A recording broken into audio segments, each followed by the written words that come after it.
Science of the Cosmos, Transformation of Man, Pleiades, Volume 8, by Violinio, Germain, and Gyeorgos, Ceres, Aton, Dharma, a Phoenix Journey. Introduction. Recording number 1, Aton, Thursday, September 5th, 1991, 10:15 a.m., Year 5, Day 20. Thursday, September 5th, 1991. I would not send lesser unto my children. I am Aton. If you know not who is Aton, I hope that you will do enough homework to find the answer. As with typical mankind, you ones wish to begin at the end of the story and have others assume responsibility for your education. No, that will not serve in this instance. We have purposefully brought you over 40 books of insight, truth, and instructions, beginning with your plight, your direction, your solutions, and your divine reclamation through and by God. We have brought you full and detailed explanations of the working details of the cosmos, universe, and what God is, and how the cycles of perceived life and death work. We have put it in a format which you, as man in trouble, can easily understand. The rest is up to you. Does this mean that the journals are through? No, indeed. We shall continue until the play is finished. However, it means that the 8 most important books of your planet are now before you as you use this one. I am sorry to disappoint ones who either feel another can explain it to you, and or you who feel so wise as to explain and foist off your opinion of the material upon another in explanation. It is a time of self-opinion and discernment and understanding, for the transition will not be made except by those who have come within the knowing. This does not mean that you have to understand every working detail, but you must comprehend within that which is the overall. As we draw this journal to a close, already the next is underway. Therefore, I take this opportunity to thank this scribe for the relentless pressure of the multitudes of hours in service, interspersed with overwhelming personal problems, assaults, and myriads of questions from readers which have had to be answered. To Dharma, I dedicate these writings, for it is a legacy being presented to mankind and left for all the expected future wayfarers through this physical experience. She leaves no human label attached, only the love and hope that mankind's destiny in divine purpose be found and fulfilled within God's homecoming. The Phoenix Journals and Express are directed and given forth from the higher brotherhood sent forth as the hosts, for the preparation of this time of cycles when this civilization will make transition into higher understanding or return to the ages of darkness. This by no means the only source of information. All information presented here is but integration of the whole, that you might isolate the necessary knowledge from the lies. The final promise for this civilization prior to the final fulfillment of the prophecies was that man would be given the word, and it would flow to the corners of the globe so that each could make choices of his divine journey, and so it is. More will flow until the ceasing of this manifested experience, and myriads of subjects, from underground research, growing off foodstuffs to efficient dwellings, will be shared with you. But Germain has now given you the method for transmuting all things to attain the level of higher understanding to match that of your elder brothers come to bring you safely into your next experience. When my speakers and professors say that here is the information and you will do with it as you please, and here is the information, I care not what you do with it, I have shocking news for you who live in your central me-tight cells. They care not for 1 iota more for you than for another, or 1 iota less. They would prefer that you join with them, understand, accept, and come to the place of knowing which brings you all, as a group, into the places of safety and camaraderie. They do not, however, care, in your use of the slang interpretation of I don't care, what you choose to do with the information. That is solely up to you and your freedom of choice. You must rise above your me as regarding all that comes down, for you now represent only a tiny 6.5 billionth of their concern. Their higher knowingness is offered unto you, and in that knowing it is also recognized in total that you may do that which you will, and eventually you will come into knowing, and the final leg of your journey will be back unto the Creator, and it will be by this route, through the recognition of yourself within the cosmic beingness and knowingness. Therefore, it is in love and total giving and re-giving, as you share your love with them, that they say, "What you do is for you to choose, and I care not what you choose, for it is yours to choose, and I judge not your choice." Then, if you turn from them, they must allow you to do so, for it is not theirs to interfere. As to the highest cause, you may turn away also, and you will be allowed to do so, but unlike the brotherhood, who come as you, and will leave you to your choices, God will continue to be present should you change your mind. But if the lift-off of physical form has passed, it will be only in the soul ascendancy, for this manifested journey will be automatically ended. At this time of transition and change of the planet, many will not be through with this physical experiencing segment and will retain this present expression to guide, rebuild, and structure. All and each has a unique and specific purpose which fashions the whole. But, dear ones, the journey into life will continue and continue and continue, either with the presence of higher knowledge which gives you progression or placement suitable to continue from the level of understanding in which you make that transition in the civilization of growth. You as a civilization cannot and will not die, for the seed shall never perish. You are as eternal and immortal as God's self. It is strictly a matter of learning your lessons and graduating or failing. You will move on. You will go back and pick up your lessons, or you will remain retained at the same level until you do learn. There will be no religious rapture for a select self-appointed few. Evil will not be allowed in the higher frequency dimensions which function within and through the laws of God and within total balance within the cosmos and nature. You are being shown the problem, the way to change as to needs and how to do it. God will work with you, not instead of or for you. Some of you continue to seek and entangle yourselves with other persons who say they bring truth and are the way. So be it. I now command that my hosts cease responding in perception unto ones who ask about this one or that one, and do so through earth methods of physicalness, i.e., write Aton through Dharma and await response on a piece of paper from Dharma. You are given all you need to discern for self. If you use that which has been given, if you have not the time to read all, it is your choice. Always, regardless of the choice you make, it is your choice. For instance, ones by all sorts of names and directions are inquired about in great numbers. I tell you, here is all you need. If you want other, take other, but I ask that no discernment be made for you ones until after you have studied carefully the material given, and all clues and guidelines for discernment are integrated, and then the journey within in devout inquiry for guidance is made. I can tell you that there are ones who contribute, and they recognize the truth and know this resource. If they do not, they are not of me. You must make that discernment. I care not if one tells you the whole truth and then says he knows not Aton. In one breath he has said he is false. If one teaches to the senses of man without full intent of moving totally from the senses and into truth of spiritual soul, he is false, and you will be trapped in the physical experience because you are not your body or your brain. You are the mind soul, which is totally non-physical in all projection from onset of seed to return unto seed. Physicalness is merely a projected manifestation of experience to allow for soul growth.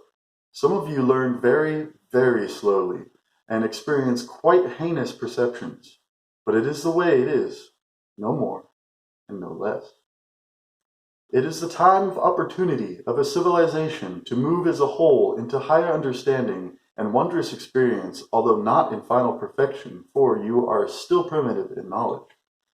It is also a time of higher beings to integrate and participate for both their own growth and yours. And it is a time of very high recognition of many who have returned to walk this blessed planet through a time of birthing. You will fit wherever you will fit. That is the portion which is up to you in the choosing. Those who will remain in evil and ignorance are the ones who will decline and denounce the word in all instances. They will be left, no more and no less. They have no ability nor wish to find God, only escape of responsibility. They will be left to their choices, and I believe you will note that it probably will get very hot and miserable on your place as the elite evil personages enslave the rest of you. Will you wish you had changed? Most will simply not even recognize that they had a choice.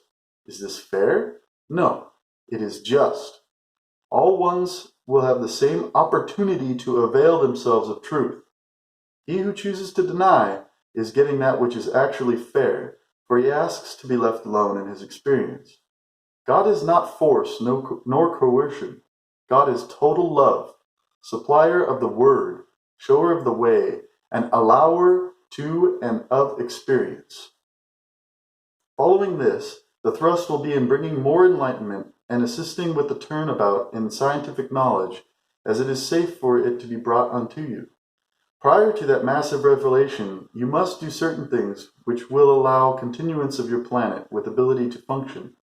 That means that specifically you in America must save your nation from dictatorship and bank ownership. That means you must save your constitution and bring your nation and the vipers who have stolen it into and under control. Then you must begin to break the chains of the brainwashing and deliberate destruction of the species by the adversary who has locked you in the pits of hell while playing to your physical senses and deadening your spiritual evolvement. Now know, Chelas, that he who dies in this level of ignorance and delusion is destined to repeat it in the same circumstances, for each must learn the truth of God and purpose and experience of immortality. False prophets, and how do we prove who we are? We do not come to prove anything unto you. It is time you ask others of the physical plane to prove themselves unto you. Then it is time you prove something unto me. Who might you be? What have you done worthy of consideration of higher placement? Why should I do anything at all for you? What have you given that might be re-given in greatness? What have you done for any save self? What have you given others that you might be re-given in abundance? You cannot have one without the other. What have you done to be worthy of proof? What have you done in great intent to be worthy of response? Do you recognize response when you receive it? Do you turn away from that which you know you should do in order to find excuse for not giving? So be it, for these are the questions that shall be used at your trial regarding your actions in this physical manifestation. Did you do all you could in actions to assist your brother find his way? Did you really? Or did you decline self to give unto another? Be very careful how you add insult onto the wounded open injury. When you have given all, then and only then have ye given sufficiently. The moment you reach that point of the pendulum swing, then and only then can the multiplied abundance be re-given unto you. I have never left of thee. You have turned from me to play in your fleshly pleasures and seeking of material gain. Day unto day I have gone the way before you. Night after night I have made the path more clear and strengthened your hearts and offered you wise counsel. I have sent teachers, and you have also turned them away and denied them, and therefore denied me. What have ye done to earn my gifts? O man, what have ye done to earn my gifts? Beloved ones, be warned. The enemy pursueth and plies you with the substance, and as ye partake, he enters within and takes control of all that is your physicalness, and then shrouds your mind that you are blinded and confused.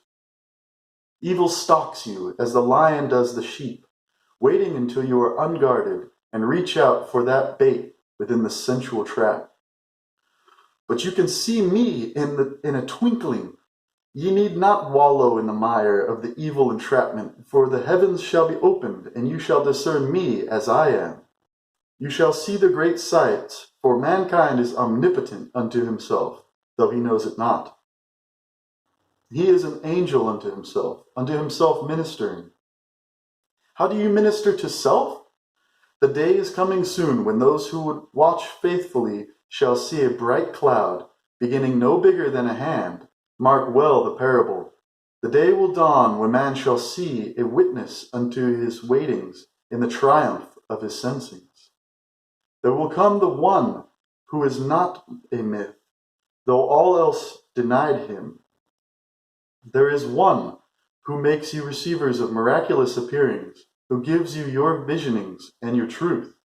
That which is of me is that one for whom you wait, for he is sent again as graduated messenger, and it is within the time of sorting. Wherein does your seemingly separate identity differ from my own? I, Aton? Allow your knowing to answer for you. You have now the information upon which to base your knowledge. You have a mind which is God's mind. You have a body which is of exactly the same material as God's body. Your body can have the same perfection as God's body when you put the same perfection of God's balanced thinking into it. Your body has a heartbeat which synchronizes with the heartbeat of God's body. You breathe in and out exactly as his body breathes in and out. Your body differs only from the universal body by what you put into it that you should not put into it. It has been created out of light by dividing it into light waves, just as God's body has been created. It lives and dies just as every other unit of God's body lives and dies. God created his body by his balanced thinking. If you create your body and your identity with my, God's, balanced thinking, you can say, what God is, I am. My Father and I are one. You are not alone, for you are the universe in which I am. I am the cause. You are the effect. What have you effected to be worthy? So be it. I experience within your kingdom of action and effect as you take action in your perceptions, but you can only enter into my higher places through the laws, balance, and harmony given for your guidelines. We both have all the time in the universe to come into this wisdom of truth. I am that ye might be. I am God. Who might ye be? Aton. Chapter 1, Recording Number 2, Germain. Wednesday, August 28th, 1991, 9:57 a.m., Year 5, Day 12. Wednesday, August 28th, 1991, Discussion. This is a crucial turning point in our efforts to lead you to a full comprehension of your own personal identity as an extension of the God identity. These upcoming units of discussions will be referring to the science of the recognition of the truth of the cosmos. We have been dealing with the science of man. We shall now think in terms, please, of knowing the cosmos. The purpose is to give you a comprehensive understanding of your oneness with the God identity by enabling you to transcend your physical man identity completely and thus become the knower of the cosmos instead of merely a thinking extension of the Creator, whose limitations of thinking are bounded by the ever-conscious fact that man idea is but a part of the whole and not the whole. You must not consider this as being just another exercise in meditation, for it is not, and if you consider it to be so, you will miss the lessons involved. You ask and ask, how to, and yet you must first learn what is, or it values you not to know how to, for you will negate your own intent. The last thing we desire is to have a bunch of zombies in a state of trance, sitting for hours or weeks or months. Communion must become your constant, instant state of being, not something you struggle for and which evades you. Clear your space, discard all entrance to dark energies, and get in balance to intent and recognize God. He is already present, so what is the big deal? All you need is to learn to listen. When you arrive at this stage of where you can focus your consciousness to a higher hearing and sever your consciousness from the seat of sensation in your body, you will then be that knower and thinker of the whole, instead of being bound to only a part of it by the limitations of your body. As long as you are thinking about sitting a certain way, drinking a certain tea, eating a certain meditation food, or holding an amulet a certain direction, you are focusing on the wrong thing. Any of those can be tools but they usually become the object of focus, not God. God is with you constantly, always. You must not believe you must go somewhere or do some ritual. You have to simply go within into the quiet where God is located, not out there somewhere where nothing is. As long as you look for God out there, you will never find him. You most certainly cannot expect to find God through another. The other can only recognize that which is his. As you then become a cosmic being who recognizes and acts in unity with the one cosmic being, you will be that one and will knowingly be able to say, I and my Father are one. That stage is the goal of all mankind, for every living thing on earth is perpetually seeking God, whether it knows it or not.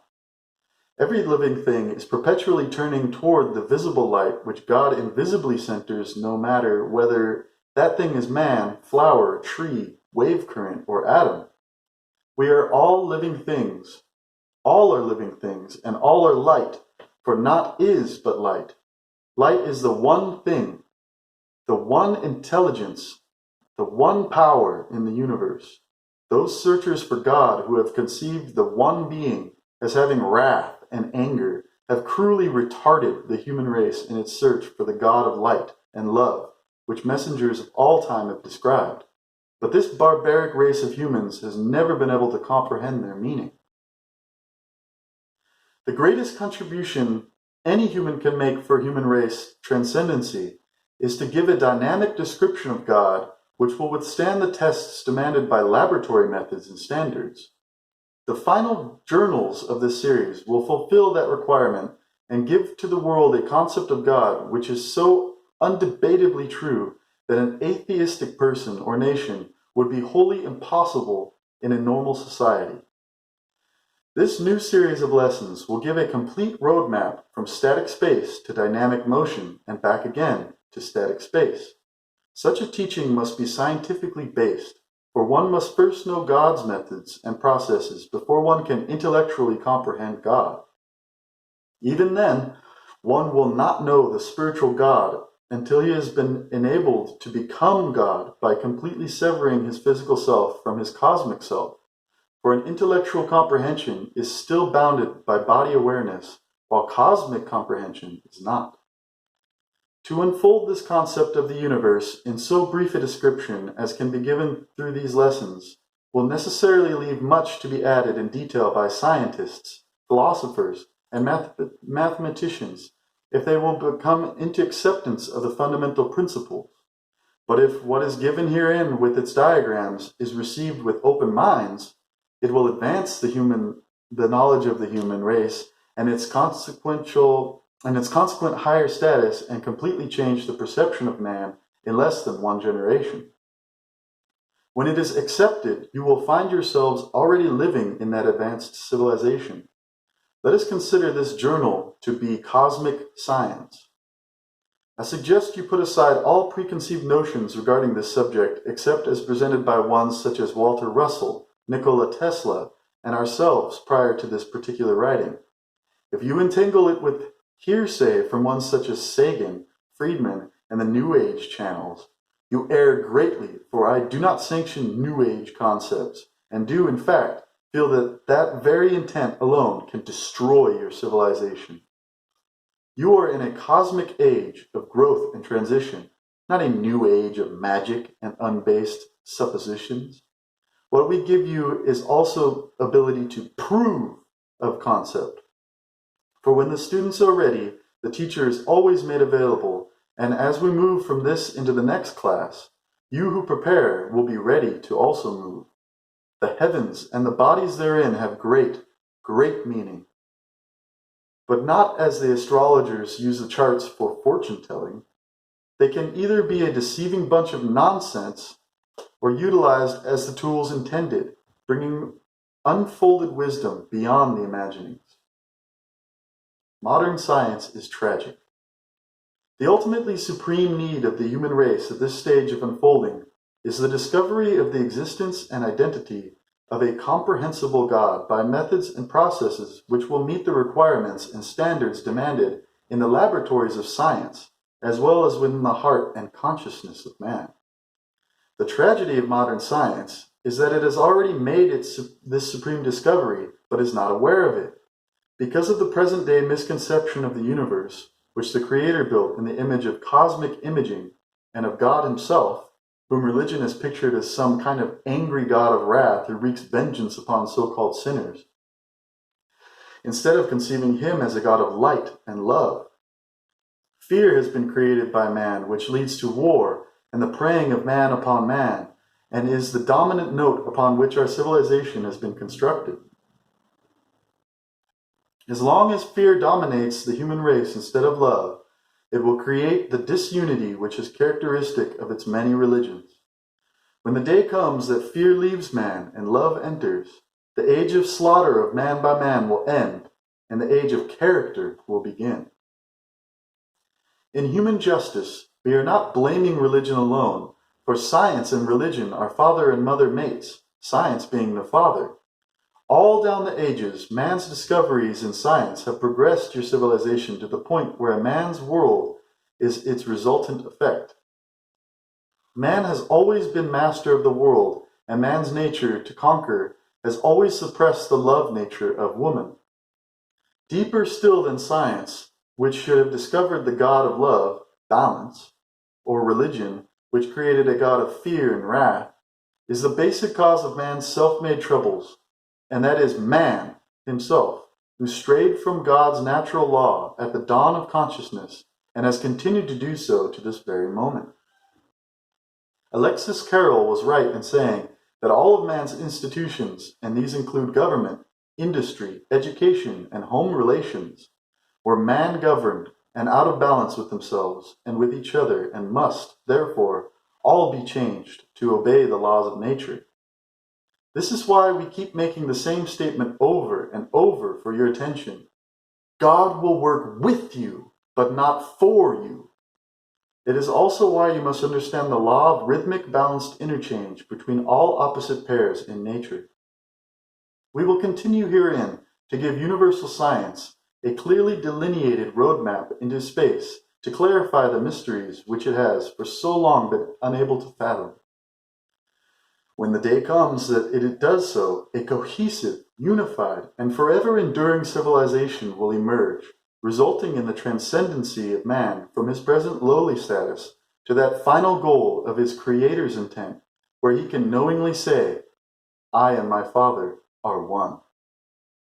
Foundation of present belief. This refers to international science. It is strange but true that so little a thing as a wrong terminology adopted by science can be blamed for the tragedy of man, even as so little a thing as a flaw in a rail can throw a whole trainload off its course and destroy many human lives. That wrong terminology is based upon the concept of an electromagnetic universe. In early writings, we have had to refer to it in the same terms to bring you to this point wherein we can now begin to give you insight. Up to this writing, we have had no connection with you wherein you could understand a different set of terminology or hear our explanation and definition of that which already exists. The rest of this course will be, therefore, devoted to the way international science has reached its high pinnacle of success in commanding matter to do its bidding and obey its will, without knowing the why, and yet being very skilled in knowing the how. One without the other is most destructive element introduced into a civilization, for it causes chaos and havoc, with no means of correcting same, nor rebalancing that which is unleashed, with only ignorance of controlling the sequences. In order to comprehend the power of motion in its desire to create heat and visible light out of the cold invisible light at rest, which mind is, creation must henceforth be looked upon as a universe of mind imagining, having no reality, and be known as an optical universe of gravity-controlled light. For God is light, and God's mind thinks in waves of light. The Christ, the consummate illuminate of all time, told you that 2,000 years ago, but you didn't comprehend its meaning. The Krishna of the Bhagavad Gita also told you that 3,000 years ago, but only the people of the Eastern culture faintly comprehended it. The ancients always knew it, and handed it down since the beginning through the oral tradition of holding knowledge. And now their offspring have all but forgotten also. I shall now tell you why man has not yet comprehended those teachings, for which he is paying the dreadful price by sinking into long ages of periodic mental darkness. We will begin at the beginning and clarify each step briefly and expand on them later. The secret of the creation lies within the light waves of motion, which gravity compresses into rings of light, in which density first increases toward the outside by thrusting outward from within until the centering holes have been closed into hot spheres. Density then increases in the inward direction. This is accomplished by the octave wave process, which multiplies power by projecting it from the stillness of its mind source, by dividing it into mated pairs, which science calls the elements of matter. This constitutes the sex principle of life, which science has so strangely neglected to observe as being the basic factor of motion. This clarifies the meaning of the divided curved universe of motion from the undivided universe of rest, which the illuminates, sages, and prophets of the ages have tried to define. See figure 29.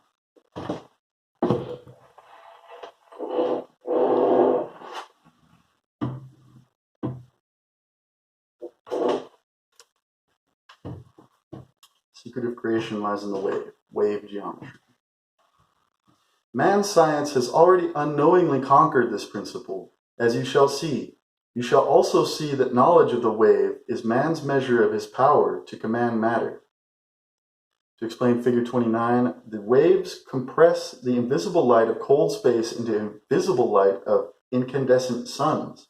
They then expand it to return visible light back again into cold space. This they do by means of gravity, controlled curvature, which is God's only tool to work with in creating this universe of motion. It's gravity-controlled curvature.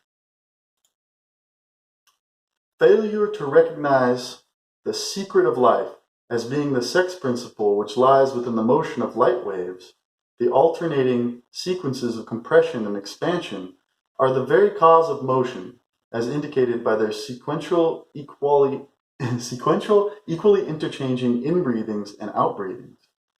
It is these very generative, compressive inbreathings from the cold of space which cause the multiplication of heat in your body or in the body of the sun. Radiative outbreathings then divide it by expansion. To designate this effect of compression-expansion sequences by electric terminology such as positive and negative charges is totally unlike nature's processes of creation of matter. It overlooks the fact that these action-reaction sequences are interchangings between the heat and cold of the divided spectrum of matter. Man's laboratories are unaware of the fact that they are unknowingly on the way to discovering the transmutation process, for that process demands the power and knowledge to control gravity in such a manner that they can compress or expand it to high limits. We will give the basic principles which underlie the transmutation principle later. Don't despair. We have at least 2 more volumes of Pleiades connections, at least, and perhaps 20 if it is required. Sorry about that, Dharma. Why, therefore, relate effect to electricity when light and power companies have only light and heat to sell?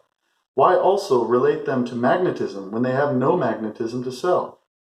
Power companies can produce light and heat only by resistance to motion, which induction accomplishes. Friction, induction, and compression are one. If a man scrapes his feet on a rug and touches metal, he will produce a light only. Why call it electricity? If a meteorite or a spacecraft springs into visible light by the friction of resistance to this atmosphere, it produces light only. Why call it electricity or electromagnetism? One can produce visible light and great heat by focusing centripetal rays upon cold bodies through bioconvex lenses, But that would not justify the light thus produced to be termed opticity. The term magnetism is also unjustifiable. The word gravity would be used instead, for gravity both multiplies and divides by thrusting inward from without to compress and outward from within to expand. In this manner, gravity controls light by controlling its curvature, and mind also controls gravity by limiting both outward thrusts to the cube mirror planes of zero curvature, which we will make much of later on. See figures 30, 31, 32, and 33. I guess I'll go over those in a second. This is in complete opposition to the Newtonian law of gravity, which claims that gravity pulls inward toward a center and that matter attracts matter. It is also in opposition to the second law of thermodynamics, which claims that energy cannot run uphill but only downhill. In later pages, we will give 7 new laws of thermodynamics which are in accord with nature's wordings. We will clearly explain the nature of light, which is to give outwardly from itself in accordance with the love principle upon which the universe is founded. We will also explain why the more light of love that nature gives out from itself in the one and only direction of motion, the more intense is that light and heat.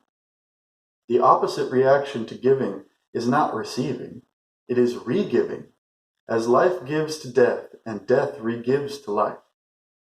Factually, there is no inward pull of light toward a center, nor are there such effects as attraction or repulsion of matter, meaning light, to other matter. We know that this statement will cause a storm of protests from scientists and laymen alike, but if both will withhold judgment until we analyze the laws of Coulomb and Newton, we will dispel that mystery. No scientist can create energy by pulling inward from within. It must be produced by thrusting inward from without, as an automobile tire is pumped. That means by compression. If the tire were made of a metal which could not be burst by that compressive inward thrust, it would cause it to create a ring of intensely hot visible light as its center, and density would then increase inwardly as stars and planets increase their densities in the inward direction. Science has already done this, but does not admit that the energy thus created was projected into it, for science claims that matter itself is energy. Science creates air conditioning and refrigeration that way. By continuing the freezing process to near absolute zero of cold, it can also multiply the power of conductivity of such soft metals as aluminum to equal that of harder metals such as copper.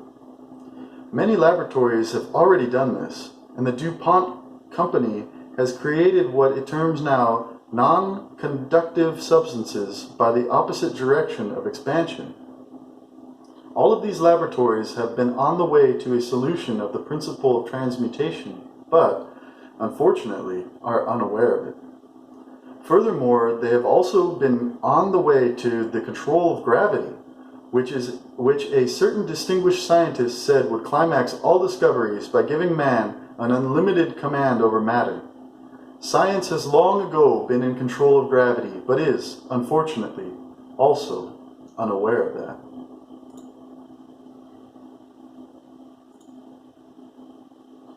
The diagrams herein given explain more fully than words.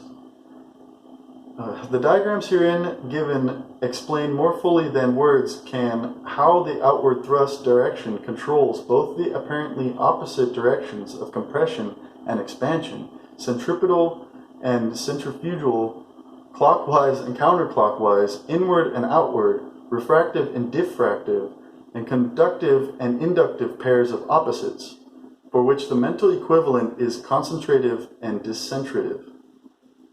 This is seemingly incredible, for each pair of opposites has a direction of 90 degrees from its axis of rotation. Each is the reaction of each other's action.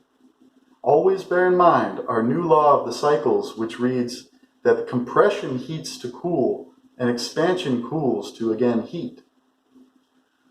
Or it may be put this way: cold generates heat, and heat radiates heat to cold. This applies to the interchange between all pairs of opposites. For example, Centripetal force compresses and centrifugal force expands to again compress, and man works to rest and rests to again work. All of these pairs of opposites express their forces at angles of 90 degrees from their axis of rotation. Even man lies down to rest and stands upright to again work. The concept of the expanding universe, without the power to generate an uphill flow of energy, as well as to expand it into a heat death, is untenable.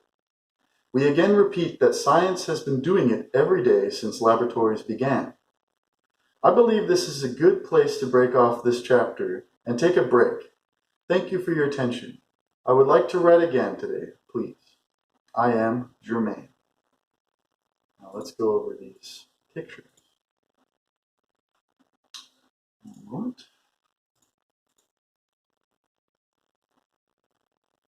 So,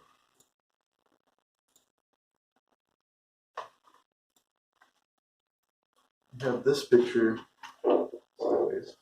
Hope you saw it there.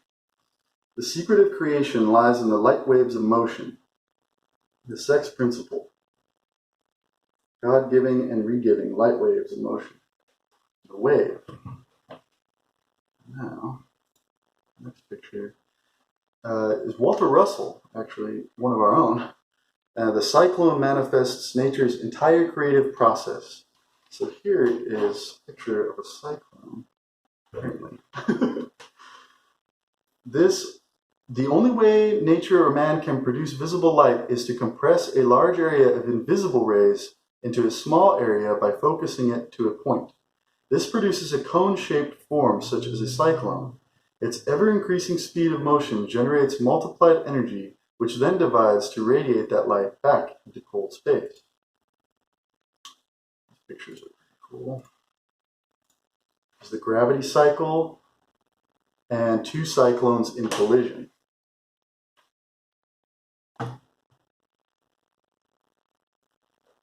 Pause it to see them clearly. For figure 31, all matter is cyclonically created. The above vertical section of the cyclone pictured on the opposite page illustrates both compression and expansion processes of nature, which are in every effect of motion, inbreathing and outbreathing, life and death, growth and decay, and many others. The second picture there, figure 32, the above represents two cyclones in collision, like the one in collision with the Earth as pictured in figures 30 and 31. This requires thrusting outwardly from cold space toward the inward direction to generate heat, and then thrusting outwardly from within to radiate heat back to cold space. Witness the tremendous thrust of heat from the solar corona. And one more picture. Figure 33. You can see him well. Zoom in. This one says, all matter is composed of light rings in which their density increases from the inside holes toward the outside rings. The blue of the spectrum centers these holes, and the red of it occupies the outside. For a good example, see a color photograph of the Lyra ring. When compression closes these rings, they become spheres in which density increases toward the center, and the white hot yellows and reds of the spectrum center them. As spheres cool, they oblate and cast off rings. Holes then develop on the inside as the rings radiate their heat into cold. Thus, the light wave cycle is created. The above planet is two stages of Saturn, which the sun has cast off to cool. Stages of Saturn. That's the same one. That was Germain. Introduction to Chapter 1. Hope you enjoy it. Thank you.